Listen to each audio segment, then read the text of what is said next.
Close that.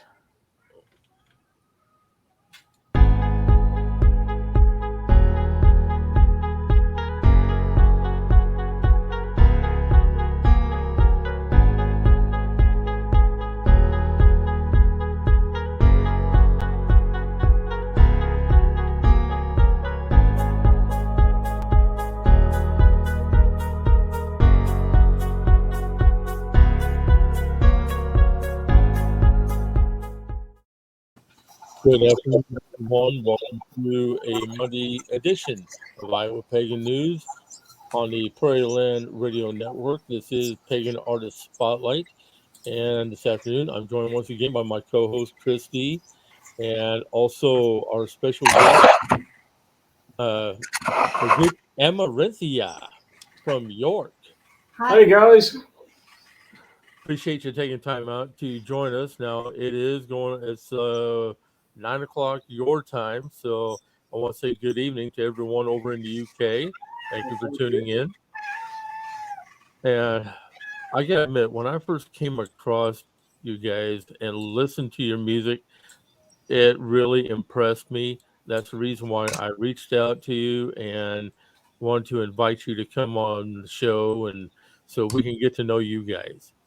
Oh, brilliant. Thank you very much for that. Thank you for having us on. You're very welcome. So now, when did you officially start up the band? We actually started in 2019. We launched on the winter solstice back then, but at the time we were only an acoustic duo. So we became a four-piece at the start of last year. Oh, excellent. Well, I must say that with the four-piece band, you've got a unique sound all to yourselves. In a good way, I hope. Oh, yes, in a very good way. Definitely. I've been listening to your music, and I know Christy has. I've even shared it with people I know over here, and your music is going to be on my playlist for when I'm doing internet radio. Well, thank you. Appreciate that. Thank you. You're very welcome. So, what inspired you to start up the duo to begin with? I mean, something we'd obviously always wanted to do, quite interested in. We sort of combine influences. So we like, obviously, pagan influences in the music, but then we also look at music from a historical context. So things like music of the 1500s and 1600s. And we sort of brought that all together, originally an acoustic duo, and obviously later as a four-piece. But we tried to bring in these multiple influences, which hopefully you can see sort of reflected in the music. Excellent. You're the second band that I know of that has chosen music from around that time period. Because the other one that's based out of London is called Serpentine. Oh, okay. Yeah. And the lead singer for that is my friend Maggie Beth, and she's also from London area. So it's really nice that you've chosen that time frame to reference.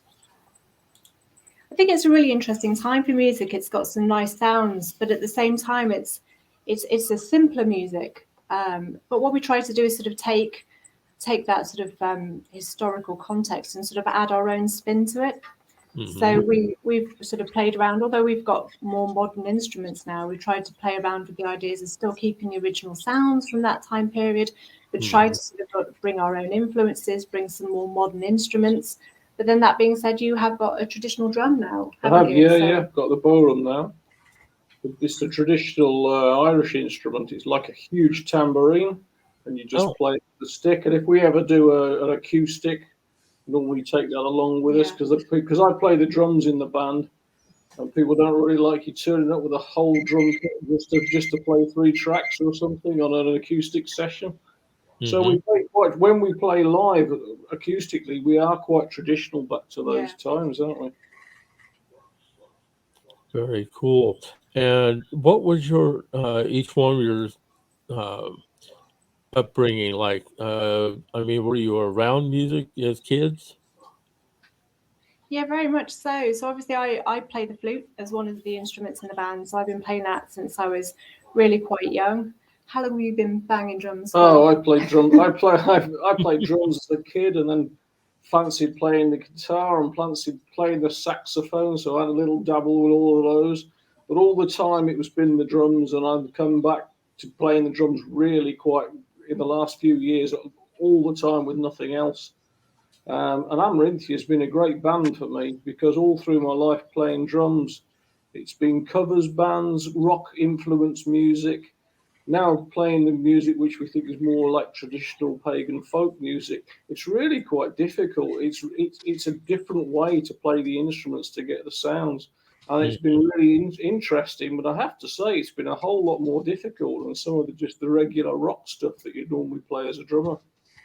Oh, that's true. Yeah, because on most of your rock music, I think you're really only dealing with like 3 or 4 chords at the most. Yeah. Whereas with pagan folk music, you've got a lot more chords to deal with. Yeah. And there's lots of tempo changes as well. And some of the timing is weird. You really need to learn them. You can't kind of just turn up and think you're going to jam it. You know, you really need to know the tracks properly. But original music is just a great thing to play. I'm still here. I'm just audio only. Oh, okay, cool. Let's see now. What was I going to say now? So, what would you say? What groups have inspired you the most? I think we're fortunate because within our group, we've all got sort of quite different musical backgrounds. So we've got some people who come from more from a folk background. We've got people who've played in rock covers bands. We've got people who've sort of done original music as well. So I think what we do is we draw on an awful lot of influences and classical music as well. So sort of my flute playing started as classical music. So we've even brought in some influences from sort of classical era as well. So we try to sort of incorporate lots of different styles, and I think you can see that in some of the tracks that we've done. Excellent. Yeah, because it doesn't really would surprise me any with most of the bands that I've talked to in the pagan community is that they've all had some sort of inspiration from like a traditional rock band, folk, classical even. In fact, we were just talking with was it Tempest that we were just talking with that yeah, that basically he installed a classical to or classical. How do I want to say this? Um, the way that he plays guitar, even though it's pagan folk, he's added the classical element into it. Yeah. Yeah, definitely. And there's some absolutely beautiful sort of classical music, and we like playing around with it. You know, there's some beautiful arrangements that you can do with it, and you know, it's one of those areas of music that I think has influenced a lot more modern music than people realise. But certainly, it's a big influence for us. Yeah, I should say we got two other. There's only two of us here tonight, but we got two, or this afternoon, as you guys would call it. But we got two other guys in the band who are not here tonight. And there's Neil and Mark, and they're both guitarists with totally separate styles to each other. One is more rocky, traditional. The other guy is more folky. And Neil also plays the mandolin as well. So we split the tracks between that. So we can generate quite a lot of different sounds and styles just by focusing the spotlight on each one of the band members more strongly for some of the work. Very nice. Now, since how you just get started back in 2019, I would say, has your band really cut with the popularity in your area? That's a tough call to say, really. As you guys would know, COVID's just been a thing for everybody, and where things would have grown and taken off, it's really kind of just sat for 2 years and not really done so much. The future really seems to be like we're doing now, like with video connection, performing that way. So it's difficult to tell. We're really optimistic this year now that things are finally opening out and we're able to get out and play again properly. But it's going to take up and go. But it's a case of us just watching to see what happens in the next 12 months, really, I think, on that one. Well, I want to say good afternoon to my colleague, Edward Sott, and then also my good friend, Patricia Ann, who is joining us as well. Thank you for tuning in, you too. Appreciate it. So let's see. Yeah, let's say, have you taken advantage of doing online concerts so that you can still keep things rolling? We have just started that, actually. We're not so technically minded, are we? So we have started to look at live streaming. So we've had a few practices of that.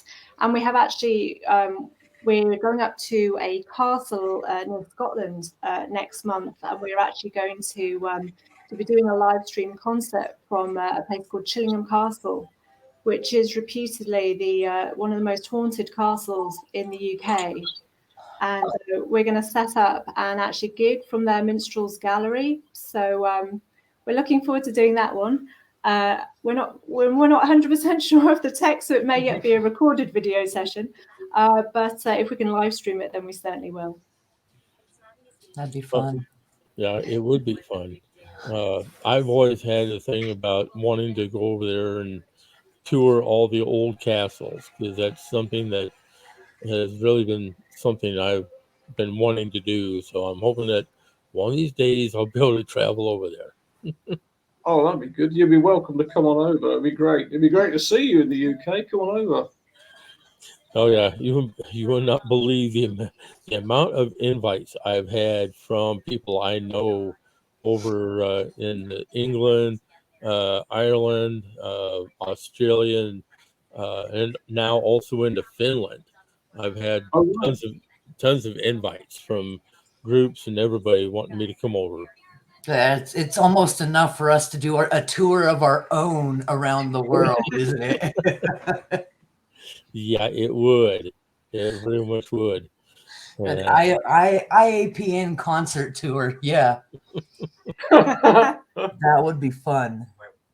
Yeah, and I've even thought about adding in another concept is working with all the bands, musicians I know with helping them do their videos. Oh, right. Okay. Because occasionally we'll run on to somebody who doesn't have a music video set up yet or haven't done one. Like, that's something that I'd like to be able to assist with. So hopefully one of these days we'll add that in as well.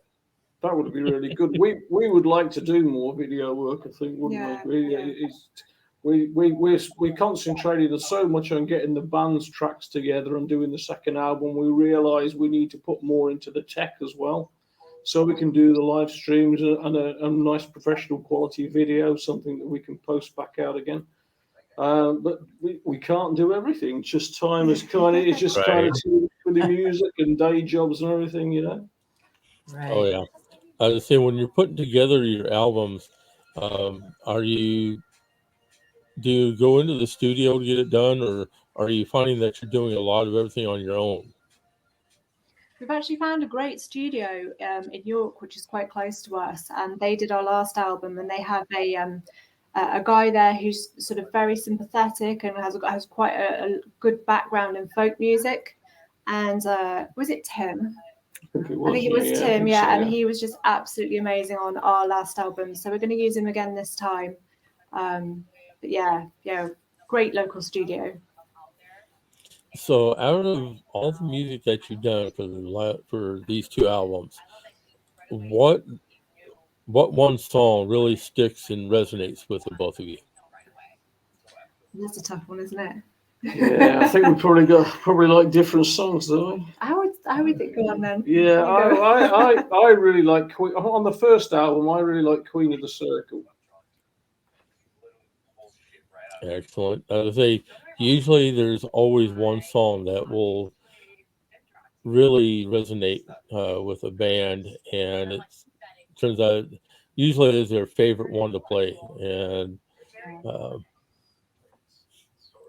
now out of so you got 2 albums. Well, you're getting ready to release another one, but so that will make 2 albums for you, correct? Yeah. Excellent.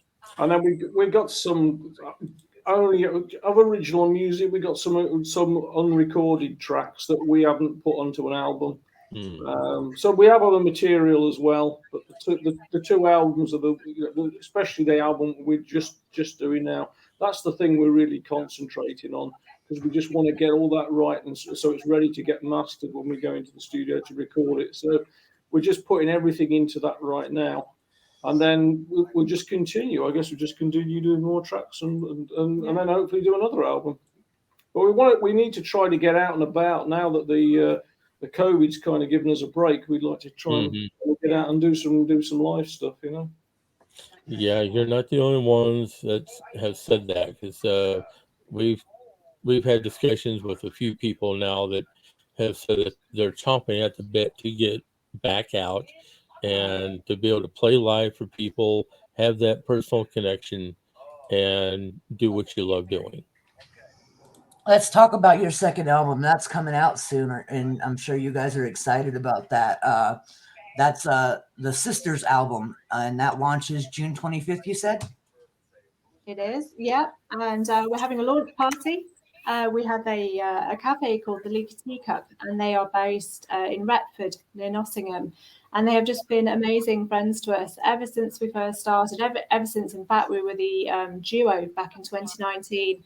They've been so supportive, and we've been down there and gigged for them a few times. So it seemed like a great place to actually launch our second album. So we're looking forward to having a party there. Excellent. Now, the video that you had sent over to us that you were looking forward to today, you had made that video up on a mountain, right? We were at Pendle Hill. Oh, that was Yeah, there's actually a song on our second album about the Pendle witch trials. So we wrote a song about Pendle Hill, so we thought we'd get out and see it for ourselves. So that we sent you a video while we were there for a couple of days. Nice. So did that turn out to be a good place for you? It was very cold, wasn't it? Yeah, the weather was like coming sideways, you know, instead of downwards. It was a bit windy. It's like a storm blowing when we first got there. But then again, it's a big hill in the middle of nowhere, so I guess that's the sort of weather you're going to get. But it was interesting. It was a nice, thoughtful kind of place. You could look around and you could feel the history. You know, I think it did some good for the track, didn't it? Yeah, definitely. Oh, it's nice that you have those areas over there that that are like a spiritual retreat area. Yeah. Is we really don't have anything like that over here. Our history is not as old. Right. No, I get them. So it's always good when we can hear about these other places that musicians and bands go to as either a spiritual retreat or a place of history that they can get inspiration from. Yeah, definitely. It was really interesting. Really interesting to go there, wasn't it? So now, once things do get settled down and whatnot, I know that you've already got a few places lined up, but are you going to be doing a full tour? No, we're just gonna do some dates and see where it goes. We're particularly keen on picking up festivals in the summer. There's a lot of like-minded people who do the festivals, and we like to perform there. And there's other bands similar kind of genre as us, and we just like to go along and we like to play the set and then just join in with the festival. But the atmosphere is really good, and the people are great, and we just like to go. Certainly for the summer, we want to try and get a few of those done. We got dates for some already, so I think we'll be more of a festival band over the next few months, along with some live streaming. And then as the year goes on, I don't know. We don't have anything picked up after autumn or the fall, do we? Really? We've got a couple more live stream things, but yeah. Have you thought about doing Castle Fest? Oh, which one's that? We haven't heard of that one. That is in the Netherlands, actually. Ah, okay. And I first heard about it because the group Omnia usually plays that festival. And it's like, I even looked up to see how much it was going to be for me to fly over and attend. But it was going to be like $3,000 to fly. I'm like, nope, sorry. It's like, nope, that's out of my budget. Which it just kind of surprised me that they're charging that much for round trip just over to the Netherlands. I'm like, really? Come on. Like, yeah. Yeah, so is that a big festival? It's running a few years then, is it? Yeah, that's actually, I believe, one of the I really wouldn't say it's a huge event, but it's one of the major ones. Ed asked a question in the comments. Oh, yep. Sorry about that. There we go. He's seen some musicians play at the White Horse of Uffington and also at Stonehenge. Have you ever thought about playing your music at either one of those places? Oh, I would love to, absolutely. But no, we haven't so far. But yeah, absolutely, we'd love to. Yeah, Stonehenge would be good. Yeah, yeah, definitely. To say yes. If you had a place like your favorite place, the one place that would be like the ultimate goal for you to play at, where would that be? Oh, wow. That's so cool, isn't it? In all honesty, I think we're looking forward.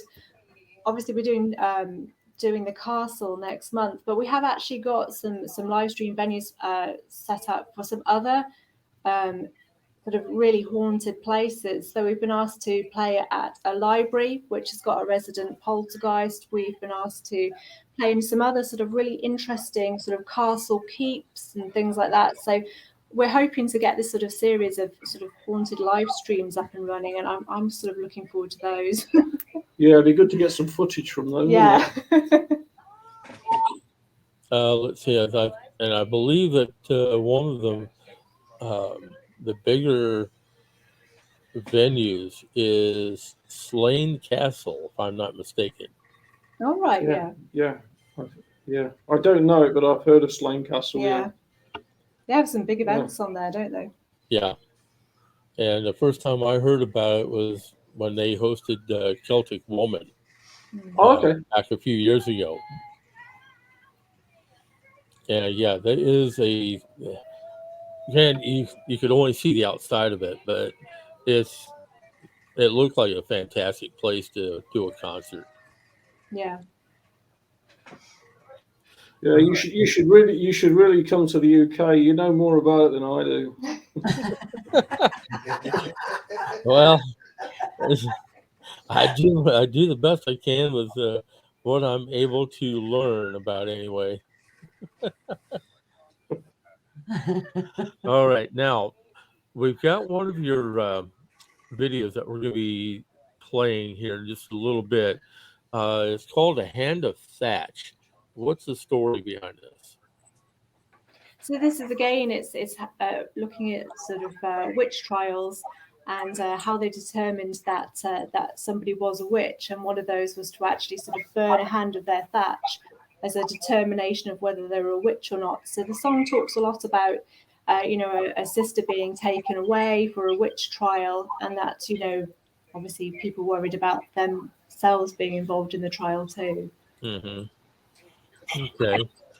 Kind of like the Well, yeah, kind of like the witch trials that we had over here in Salem. Yeah, Yeah.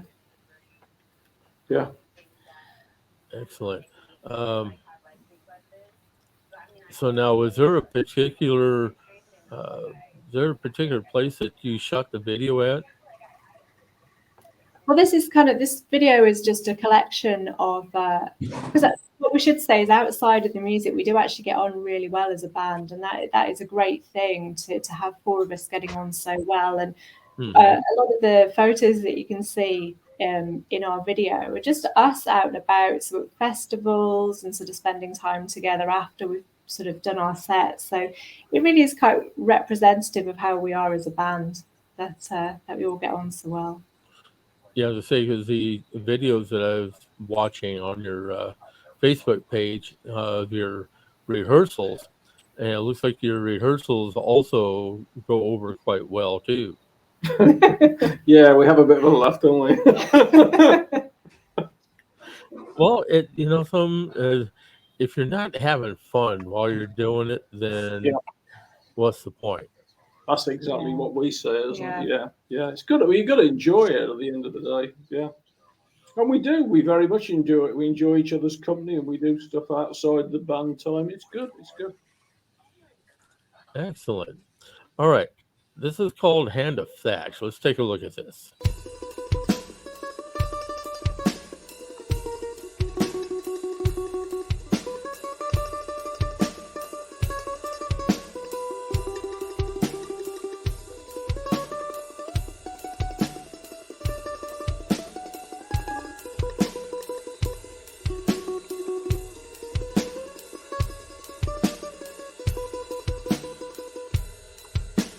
Pray don't take me from my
Very nice, guys. Very nice. Well, thank you for playing our song. Thank you. Very beautiful. Mm-hmm. Very much so. Yeah, I don't know. I could actually feel the vibes from that era. That was the it just kind of happened. That was the intention, but it just seems to automatically happen. And I think there'll be more of it even so on the next album. Because we've noticed it ourselves on that one, haven't we? So the next album there'll be more of that kind of vibe. We hope anyway. It feels like it to us while we're playing it at the moment. Excellent. Very nice.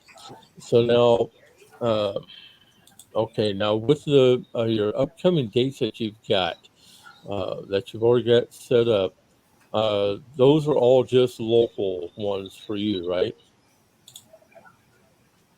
Yeah, we're quite lucky. We've got a place near us called Century Circle. So obviously we mentioned earlier about Stonehenge. So it's a stone circle in Northallerton, which is just a bit further north than here, and they do a lot of sort of pagan camps and things like that. So over the summer they run quite a few different sort of festivals on weekends, and we're quite fortunate that they are literally just an hour up the road from us.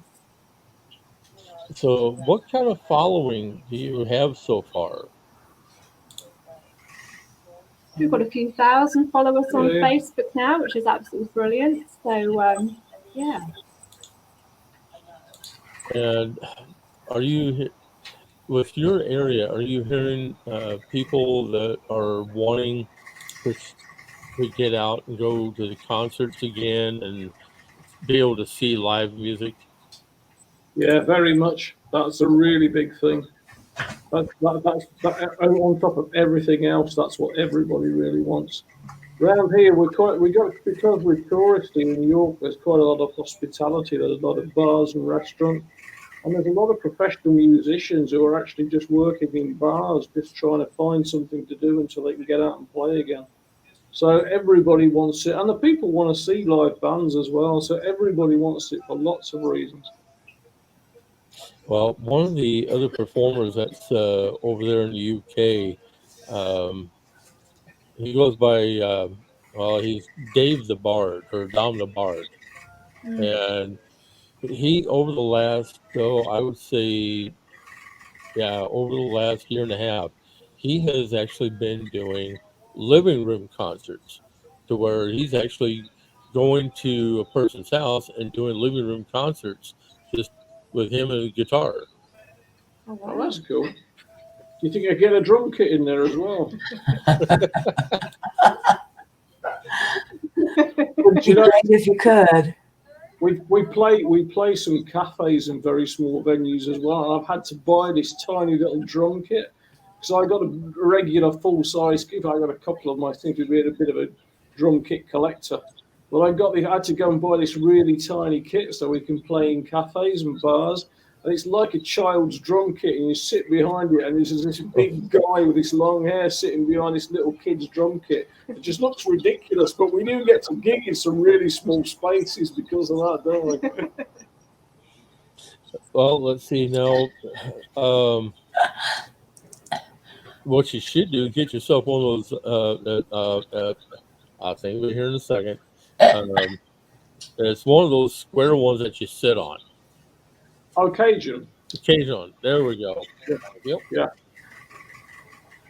That would actually would work in smaller venues as well for you as well. Yeah.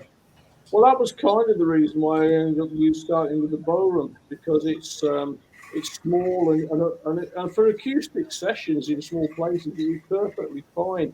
You can just stick a regular microphone in front of it if you need to get any more volume out of it. But that's kind of working for us, isn't it? Yeah, definitely.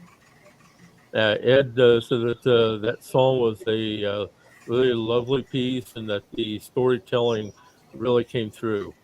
Oh, cool! Thank you. Thank you very much. Let's see. Yeah. So if you can't fit a regular kit, You can always use a djembe or a cajon. Yeah. Yeah. No, I like the kit. I like all the drums. It's great. Actually, it's true to try and get some of the authentic sounds for like the medieval periods, or going back to the old, that period of time when for the pagan tunes. It's kind you have to play the drum kit in a completely different way. It's a whole load of tom work without really any cymbals or snare drum at all. So occasion would work really well as well, to be fair. But when we gig, then we gig with the kits because it looks very visual. When you've got the guitars and something with the flute and the drum kit, it does look like we're seriously going to play for you. So rather than just use the small things like occasion, we'd rather just take the kit every time we go out. Gotcha. Also want to say good afternoon to Patsy, who is joining us as well. She is a good friend of mine, so thank you for tuning in. And so basically, if you've been listening in, we just got done playing the video for Amarynthia, and it's a beautiful song. Definitely tells a story. Uh, and I went and downloaded your full album as well, your first one, and I have to say that I love every piece of music that's on that album. Oh well, thank you very much. Thank you. And we were very pleased with it. We played these songs a lot of times before we actually recorded the album. But when the album was recorded, and it was on all the tracks were multi-layered, like you get when you get a pro recording, we were amazed how good the actual end result was. We were really pleased with it. oh, that's good. I mean, I know most musicians, they will spend hours at a time just on one piece to make sure it sounds just exactly the way that they want it. But when you're working with a good sound producer in a studio that uh, knows exactly what they're doing, yeah, they can do wonders with an album. Yeah, we put a lot of time into it. It was a long session, but every so often we'd stop along the way and see how it was coming, see where we were with the master tracks, and then go on and do the next one. And it was great when it was finished. We're really pleased with it. And a big thanks to the guy that did it, Tim at the studio, because it was a really nice piece of work. Excellent. So while you're growing up, what would you say was your main musical interest that really inspired you? You want to go first? Yeah, okay, I'll go first then. Yeah, sure. Mine was always rock music, just regular 4/4 rock music. But I also like reggae, and that's where I think I got some of the weird drum stuff from that I do on the album. But regular rock, not particularly worried which band it is. I just generally really quite like rock music. But as as time goes on, I progressed. I enjoyed the reggae, and I really like folk music, obviously, because this is what we do. That's a very interesting comment. I wouldn't like to play everything, but I'm pretty open to most things. There's always something in there that you can get some ideas from, or a sound that you've not heard before, and you think, hey, that will work really good for what we do. So I like to listen to lots of stuff. Plus, over there in your neck of the woods, there are so many different styles of music that's being played. I mean, I hear all sorts of styles of music coming out of the UK. Yeah, and a lot more than what we tend to really hear over here, because we deal with so much mainstream that it becomes I don't know, it just, there's no flexibility to it. But all the music that I hear coming out of the UK, each band has a unique sound all to their own, and which really is what captures my interest. Yeah. I think there's a lot of youngsters now who take an idea and when they start, they basically in their bedrooms and they're just recording stuff, because it's doable now. When I was young and growing up, you could, the tech just wasn't there. You couldn't do it. But now you can produce your own stuff without leaving your house. And so if you do it in isolation, it just makes you more individual. Yeah, that's true. That's very true. Absolutely. So take for instance, the band I met out of Finland called Green Rose Fair. And Sorry. it's called Green Rose Fair. Okay. Out of Finland. And during quarantine, they made a video where basically each member was playing in their own homes, but they had it perfectly synced. Oh, cool. And they shot a video, and it's called Brother Carry On. And the way that they played it, they made it look like they were right next to each other, but they were actually in their own homes. I like that tech is available that makes that entirely possible to do that. That's just great. You can really push things along then, can't you? Yeah, when I was listening to it and watching the video, it's like everybody was questioning, how in the heck are you doing this? But they had it perfectly synced. They were listening to each other over the net and just made it sound fantastic. That's great. So yeah, there is so much that can be done tech-wise these days that you can be shooting a video from each of your homes and still make it look like you're right next to each other. Yes. Yeah. Let's talk about the writing of the music. Who does the writing and where does the inspiration for the lyrics of the songs come from? So I write the songs, I write them to start with, but then I take them to the band at a kind of an unfinished stage, and we like everybody to have their input into them. Because obviously like we said, we come from sort of diverse musical backgrounds, and it's nice to have everybody's input into the songs. So whilst I write the originals, they really do reflect everybody's musical personality by the time that they become the finished songs. And where do you find your inspiration most easily? I know sometimes it's not ever any one single place, but yeah, a lot of it is music. It's sort of books and literature. It can be all sorts of different things, and try to draw sort of influences from all sorts of sort of areas, from sort of seasons and festivals to sort of particular things like witchcraft. So trying to sort of draw on lots and lots of different things. What's been your favorite one to write so far? I mean, which one has the most? We're here to ask the tough questions. I know. Yeah, that's tough. You've got a good one there. I think probably on the second album, I would say probably Sisters. Actually, that's been a really interesting one to write. And we've got one called Under Stars. I would say that. Yeah, they're nice. Yeah, they're good tracks. Yeah, they're like an evil. If you heard the first album, thank you for taking a listen. They're like an evolution from that. It's all moved on and grown up a little bit, but it's great. It's still got our sound on it, hasn't it? Yeah. It's not dramatically different from the first album, but it is different, and we're really excited about it.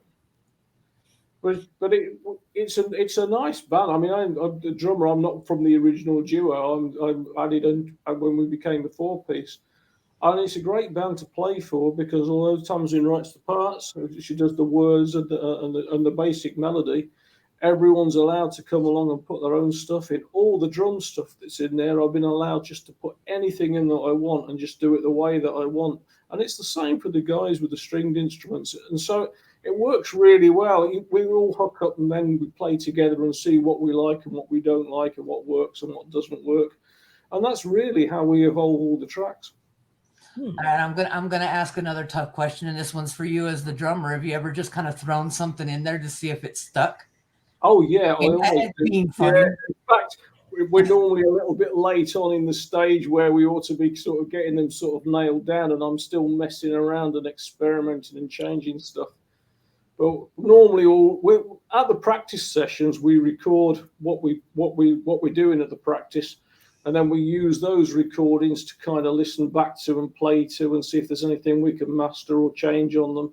So by the time we go to the next session, if there's anything that's changed, it's really tidy enough to put into the playing and then see how it goes. Nice. You guys have a lot of fun, even just as you're producing the music. It's not just fun to get together and perform the songs. You guys actually have a really good time together, putting the pieces together.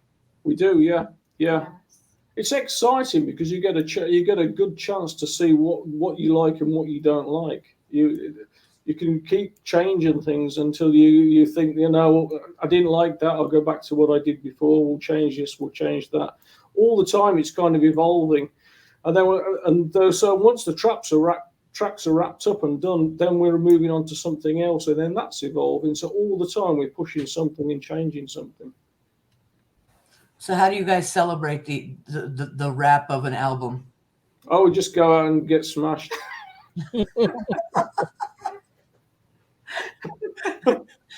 She laughed, but she didn't deny it. It is what happens. That's the real. That's great. There's got to be more to it than that, though, right? No, really.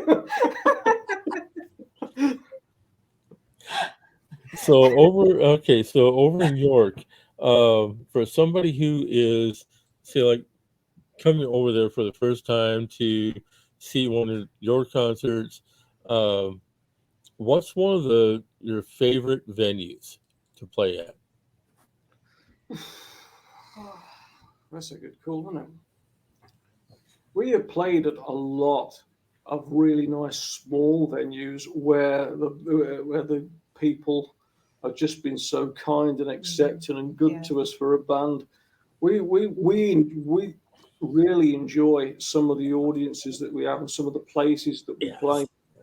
I think it will be unfair to single out one or two of them. Really, it's the people that make the gigs, and the people that come along. They have a genuine interest and they watch the band. You go to a gig and people are looking at their phones and drinking, and when we play, people watch the band and they listen to the words, and they come up to us afterwards and say how much they enjoyed it. And it's great. It's not for our egos. It's just we like it. The people like it, So we like small, comfortable venues where we almost reach out and touch the people. That's really nice.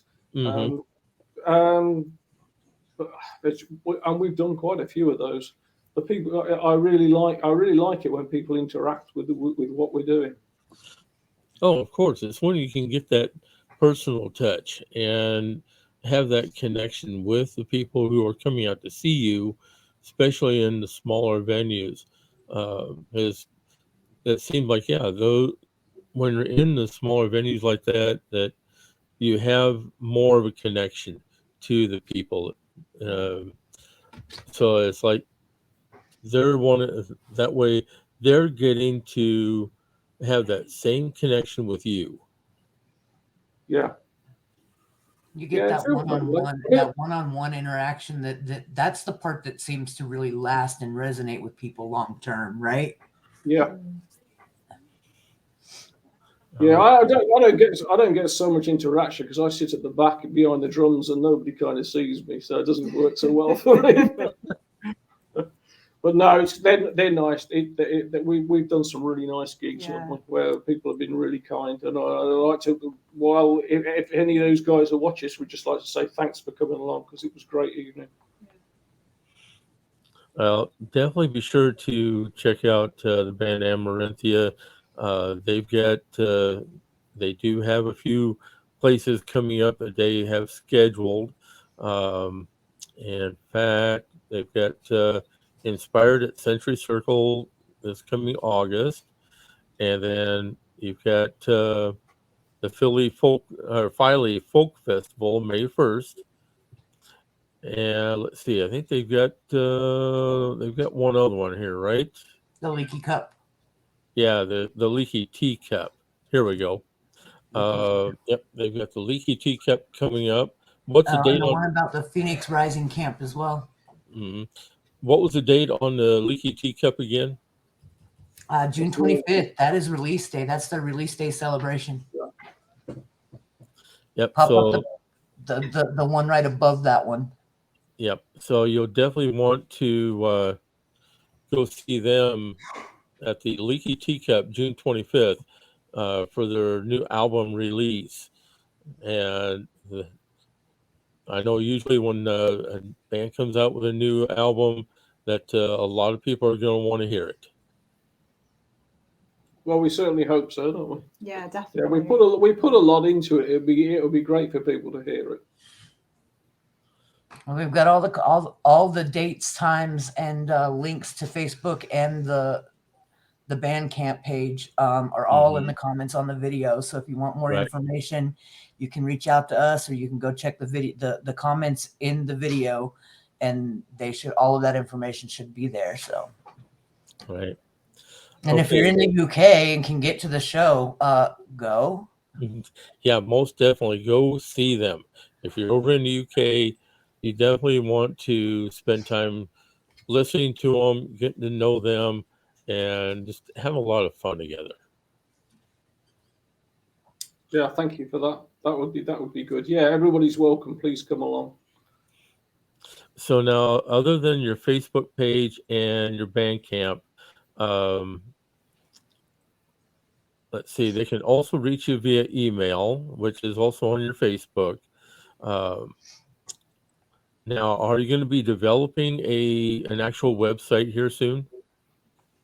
Yeah, there is a draft website on my computer at the moment. That's my next to-do list. But we've obviously been focusing on the album. So once that's almost wrapped up, then we will have a website too. Oh, when that comes, when that's available, shoot it to us and we'll get it out across the waves. All right, that's wonderful. Thank you. Brilliant, thank you. Absolutely. Anything that we can do to help you guys, to help promote your music, bring more people to see you, that's what we're here for. Great. Appreciate that. Thank you very much. Yeah, thank you for having us speak to you today. Thanks for joining us. It's been a blast. You're welcome. Thank you.